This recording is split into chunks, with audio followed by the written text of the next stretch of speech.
नमस्कार, मैं हूं कंचना झा। आप देख रहे हैं हिमालय टीवी यूट्यूब चैनल। आज मैं आप सभी से एक खास विषय पर ही बात करने वाली हूं।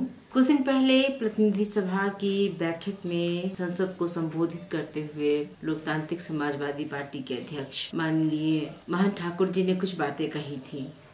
आज उन्हीं बातों को जोड़ करके मैं आप सबके समक्ष उपस्थित हुई हूँ। उन्होंने नेपाल के इतिहास के बारे में कुछ बातें कही थी। मैं शुरुआत वहीं से कर रही हूँ कि नेपाल का इतिहास अगर हम देखते हैं तो यही पाते हैं कि कहने के लिए यह देश शांति प्रिय देश रहा है, कभी किसी का गुलाम नहीं हुआ है। लेकिन एक बात बिल्कुल सत्य है कि यहाँ की राजनीति की अगर बात करें तो कभी भी यह शांति प्रिय नहीं रहा है। साथ ही मधेश को देखने का जो नजरिया है वह कभी भी बहुत अच्छा नहीं रहा है। केंद्र ने मधेश को हमेशा एक कमजोर उपनिवेश की तरह समझा है। सच तो यह है कि केंद्र कभी चाहता ही नहीं है कि मधेश को उसका अधिकार दिया जाए, क्योंकि अगर ऐसा हो जाता है तो मधेश के नाम पर जो इतनी राजनीति होती है वह नहीं हो पाएगी। बारंबार मधेश के नेताओं ने इस सवाल को उठाया है कि केंद्र का जो नजरिया है वह बिल्कुल गलत है मधेश को देखने का। वैसे तो यह नहीं कहा जा सकता है कि जिस तरह की समस्याओं का सामना गजेंद्र नारायण सिंह या उनकी पीढ़ी या उस वक्त की जो हमारी पीढ़ी थी उन्हें देखना पड़ा है, उस तरह की समस्याओं का सामना आज की पीढ़ी कर रही है। लेकिन हाँ, ये सच है कि आज भी मधेश और मधेशियों को केंद्र वो दर्जा नहीं दे पाया है जिसका हक मधेश रखता है। इसका बहुत बड़ा उदाहरण सामने है कि यहाँ हर पार्टी हिंसा के ही रास्ते से आई है। हर पार्टी ने पहले हथियार उठाया है, गोली चलाई है, लोगों का कत्ल किया है, महिलाओं और बच्चों को रुलाया है। घर के मुखिया के जानने के बाद किन किन समस्याओं का सामना किया है महिलाओं ने, ये भी सभी को मालूम ही है। लेकिन केंद्र ने हमेशा अपने आप को एक अलग ही धार में रखा है। बारंबार प्रतिनिधि सभा में इस बात को उठाया गया कि मधेश के लोगों के साथ यह भेदभाव क्यों किया जाता है। नेपाल को इतिहास, नेपाल राज्य को हिस्ट्री पीसफुल कहिले पनि रहेन। हत्या, मारकाट, धोखाधडी, षड्यन्त्रले भरिएको यहाँको इतिहास हो। त्यसैले आज भोलि जुन घटनाहरू भइरहेको छ त्यो कुनै नौलो घटना होइन, त्यो राज्यको चरित्र हो र अदालतको पनि त्यही चरित्र हुन्छ जो राज्यको चरित्र हुन्छ, किनकि राज्यको नै अङ्ग हो अदालत। राज्यको चरित्र भन्दा भिन्न अदालतको चरित्र हुँदैन। त्यसै कारण अदालतको फैसलामा पनि त्यही देखिन्छ। जब सभी राजनीतिक दल ने एक ही रास्ता को अपनाया है तो फिर सजा में यह दो राय क्यों? लोकतांत्रिक समाजवादी पार्टी, जिनकी बात मैंने शुरुआत में ही कह दी थी कि अध्यक्ष माननीय महंत ठाकुर ने कई बार यह चेतावनी दी है कि अगर यही नजरिया रहा तो वह दिन दूर नहीं जब अपने अधिकार के लिए एक बार फिर मधेश आंदोलन कर सकता है।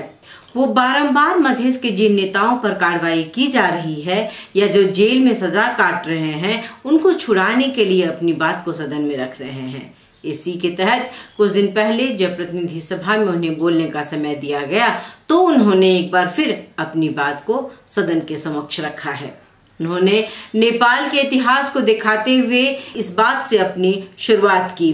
प्रतिनिधि सभा में अपनी बात को रखते हुए अध्यक्ष महंत ठाकुर ने कहा कि अभी जो कुछ भी देश में हो रहा है वह कुछ नया नहीं हो रहा है। यह राज्य का चरित्र है और अदालत का भी वही चरित्र होता है जो राज्य का होता है, क्योंकि राज्य का ही एक अंग है अदालत। राज्य के चरित्र से अलग नहीं हो सकता है अदालत का चरित्र। इसलिए अदालत के फैसले में भी वही दिखता है। नेपाल में जो भी पार्टी आई है वह हथियार उठाकर ही आई है। माओवादी की बात करें तो जनयुद्ध करके आई है। उन्होंने प्रतिनिधि सभा में खुलकर प्रश्न करते हुए कहा कि ये जनयुद्ध से आए माओवादी पर किसी तरह का कोई मुद्दा नहीं है, तो फिर मधेश के नेताओं पर ही मुद्दा क्यों डाला गया है? यहाँ पुरानो पार्टीहरू जम्मै हतियार उठाएर नै आएका छन्। माओवादीलाई त तपाईँ जनयुद्ध गरेर नै आउनुभएको छ, तर भन्न सक्नुहुन्छ, बताउनुहुन्छ उनको कुनै माथि मुद्दा छ, कसैको माथि मुद्दा छ? आन्दोलन गरेर आएका, हतियारै उठाएर आएका छैन। अनि त मधेसीहरूको माथि नै किन? मेरो यो प्रश्न छ। उन्होंने कहा कि आज यह बात उठाना बहुत जरूरी है। वैसे मैंने बारंबार इस मुद्दे को उठाया है। उन्होंने इस बात का भी उल्लेख किया कि जब के.पी. शर्मा ओली प्रधानमंत्री थे तब भी उन्होंने इस मुद्दे को उठाया था। कुछ मुद्दों को वापस लिया गया, लेकिन 2 महत्वपूर्ण और गंभीर मुद्दे थे। एक तो मोहतरी और दूसरी घटना टीकापुर की थी, जो आज भी वापस नहीं लिया गया है और यह अभी भी कार्रवाई की अवस्था में है। दोनों जगहों के मुद्दों को लेकर लोगों को सजा हो चुकी है। उन्होंने लाल आयोग की बात का भी उठान किया, जिसमें उस समय जो कुछ भी घटनाएं घटी थी उसे दिखाया गया है। उस समय जो अत्याचार हुआ था, बच्चों की हत्या कर दी गई थी, घर में घुसकर महिलाओं का अपमान किया गया था, खाना बना रही महिलाओं को गोली मार दिया गया था। इस बात को हमने अंतर्राष्ट्रीय स्तर पर कई बार उठाया, लेकिन दुखद बात यह है कि जितने भी अंतर्राष्ट्रीय लोगों से हम मिले, उनका कहना था कि राज्य तो कह रही है कि आपके आंदोलन ने तो अपराधीकरण को बढ़ावा दिया है।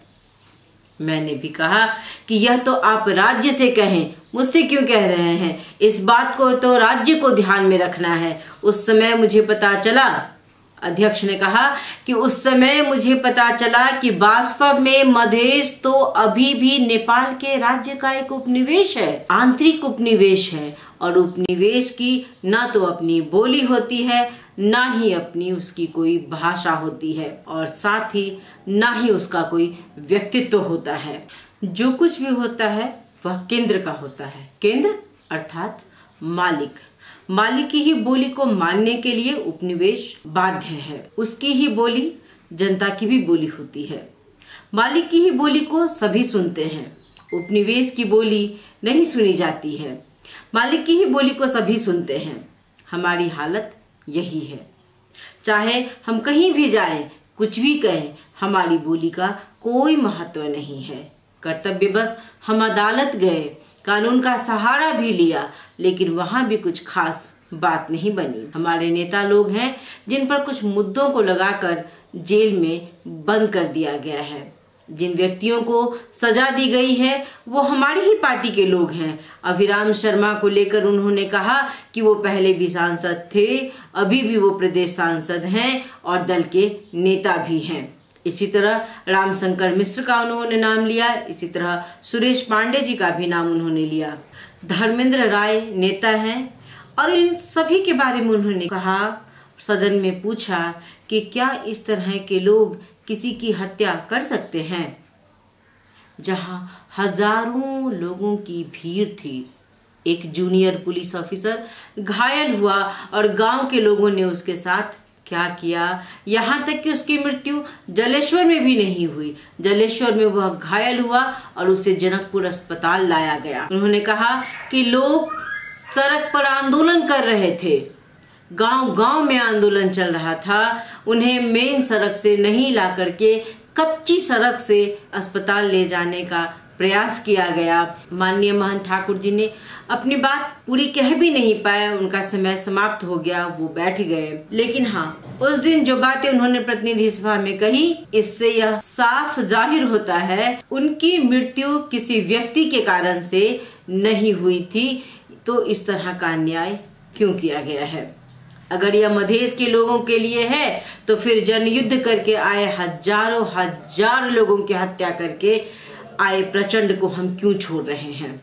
वो सत्ता में हैं तो मधेश के व्यक्तियों के ही साथ अन्याय क्यों? यह तो साफ दर्शाता है कि केंद्र की नीयत ठीक नहीं है अभी भी मधेश के प्रति। उन्होंने जिस लाल आयोग की चर्चा की है उसके बारे में जानना बहुत आवश्यक है। यह लाल आयोग है क्या? तो तराई मधेश में सरकार के विरुद्ध विरोध प्रदर्शन के दौरान हुई हत्या, हिंसा, आग लगी, तोड़फोड़ और अन्य घटनाओं की सच्चाई और तथ्यों की जांच करने के लिए आशोच छौगते 2073 साल में सुप्रीम कोर्ट के पूर्व न्यायाधीश गिरीश चंद्र लाल के समन्वय में एक उच्च स्तरीय जांच आयोग का गठन किया गया और 1 गते कार्तिक 2073 में आयोग ने अपना काम शुरू कर दिया।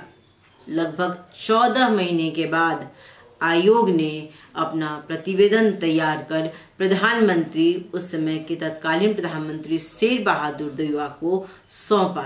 लेकिन इतना समय बीत जाने के बावजूद भी अभी तक आयोग का प्रतिवेदन सार्वजनिक नहीं किया गया है। मधेश केंद्रित दलों द्वारा प्रतिनिधि सभा में बार बार इस आवाज को उठाया गया। कुछ दिनों के बाद जो है सभामुख ने प्रतिवेदन सार्वजनिक करने का रूलिंग भी किया था, लेकिन प्रतिवेदन अभी तक सार्वजनिक नहीं किया गया है। अब इस ओर चलते हैं कि उन्होंने जो कहा कि इतिहास साक्षी रहा है कि नेपाल के इतिहास में बिना हथियार के प्रयोग से कोई राजनीति में नहीं आया है, तो चाहे वो फिर पृथ्वी नारायण शाह हो, जंग बहादुर राणा की बात करें या फिर आज की बात करें जो आज कांग्रेस पार्टी है, हिमालय पार्टी है, माओवादी की ही बात करें, तो सभी हत्या, हिंसा कहें या अति क्रूरता का नरसंहार मचाकर ही सत्ता में आए हैं। ये अलग बात है कि उस हत्या, हिंसा, क्रूरता को इन लोगों ने राजनीति का नाम दे दिया है। इसी तरह आप गिरिजा प्रसाद कोइराला की बात करें, ओली प्रचंड की बात करें या करें बात उपेंद्र यादव की, सभी पर तलवार लटकी हुई है। माओवादी का तो समय सभी को याद ही है ना, कैसे घर से लोगों को लेकर चले जाते थे। कई बार घर के सदस्य रोते, चिल्लाते, बिलखते रह जाते थे और माओवादी उन्हें अपने साथ लेकर के चले जाते थे। कभी उस माँ से पूछें, कभी उस पत्नी से, कभी उस बच्चे से पूछें, कभी किसी भाई और बहन से पूछें कि इसकी सजा क्या मिलनी चाहिए उन्हें। क्या इसके लिए कोई अदालत नहीं है? लोग खुलेआम घूम रहे हैं। सारी सजा क्या मधेशियों के लिए ही है?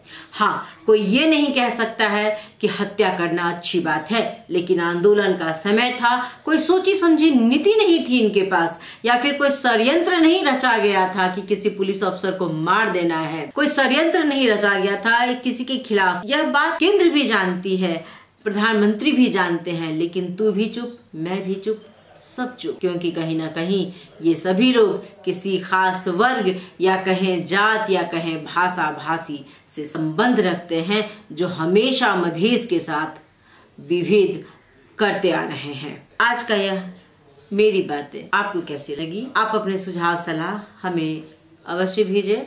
मैं कार्यक्रम के अंत में हर बार कहती हूँ कि आपके सुझाव की हमें आवश्यकता है। आप किस विषय को सुनना चाहते हैं, किस विषय का उठान किया जाए, इसके लिए भी हमें जरूर सलाह दें। नमस्कार।